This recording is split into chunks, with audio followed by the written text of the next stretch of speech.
अस्सलाम वालेकुम व्यूअर्स, क्या हाल चाल जे? ठीक ठाक हो व्यूअर्स? अज मौसम बड़ा प्यारा, बारिश कल शाम तो होने रही है। छत साड़ी के ऊपर देखो, बहुत ज़बरदस्त माहौल है। पिछे भी देखोगे तो तुम बदल वगैरह बड़े ज़बरदस्त ने, लोग वो पतंगा उड़ान डे ने ऊपर। हर बंदा इंजॉय कर रहा है। दुकान पर भी अज असीं नहीं गए क्योंकि बारिश बहुत ज़्यादा होने रही सी। उसकी वजह नाल गलियां च पानी बड़ा ज़्यादा सी, हर पासे गलियां दे विच बाज़ारां च पानी पानी सी। ते दुकान तो नहीं गए, अज असीं घर ही हाँ। आ देखो भी सारे बर्ड्स जिन्हें ने अपनी अपनी जगह उत्ते बैठे ने। गर्मी बहुत ज़्यादा सी, लेकिन थोड़ी जी बारिश के नाल सारे इकट्ठे होकर बैठे, सर्दी लगन लग पई।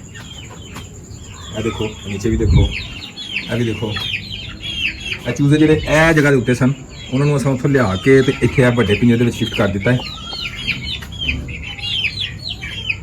मैं कहता खुली जगह तो फिर देंगे, ग्रोथ रहने अच्छी होगी। दूसरे जो चूजे असं एक नीचे रखे सन, नीचे वाले सेंटर वाले जो ना खुले के सन, इन्होंने असीं लिया के इधर शिफ्ट कर दिता है वड्डे खुले च, ताकि ये भी फिरते टुरते रहन खुली जगह के उत्ते, तो जरा इन्हों की जी ना ग्रोथ इन्हों की भी अच्छी हो गई। तो इतने असीं इन्हों के लाते हैं जोड़े, एक यह जोड़ा लाता है तो एक यह जोड़ा लाता है। यह जी बैठी सी मुर्गी अंडिया के उपर, इन्हें 2 बच्चे कढ़े ने। यह जी मुर्गी बैठी है, इन्हें भी फिलहाल 2 निकले ने, भी बच्चे ब्लैक बड़े प्यारे छोटे छोटे ने, दिखावांगे कल वाली वीडियो। तो बाकी अंडे के उपर बैठी है, देखने कल शाम तक की बनता है।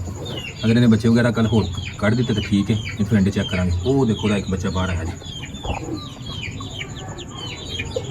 देखिए दूसरे का ही मूँह थोड़ा जहा बाहर निकला।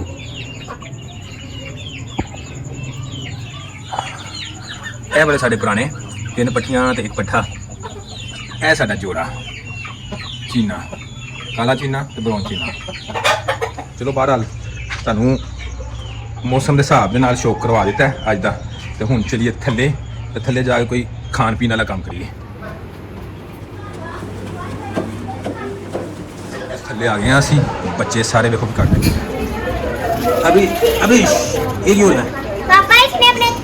इसने अपने सलांटी गला दी। ओहो नीचे गिराई पापा ये छत के थल्ले आ गए हैं। तो थल्ले उत्ते जाने तो पहले ना साडा जे असीं पकौड़े बनाइए। तो पकौड़े साडे जिहड़े तैयार होण दे ने, वो तुहानूं दिखाने पकौड़े।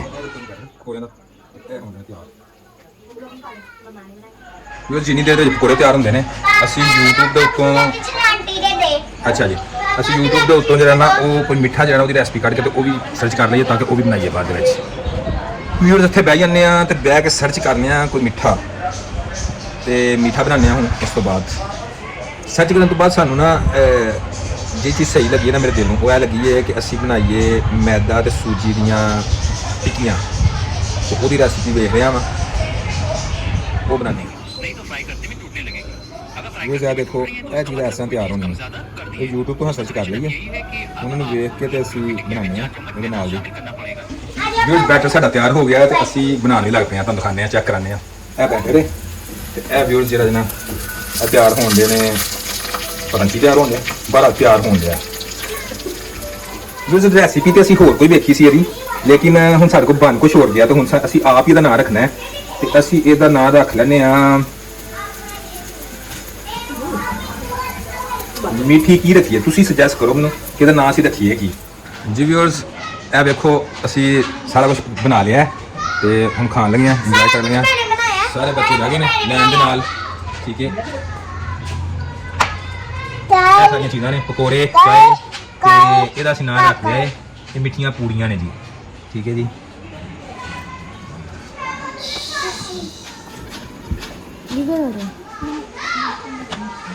बहुत मजेदार बनया।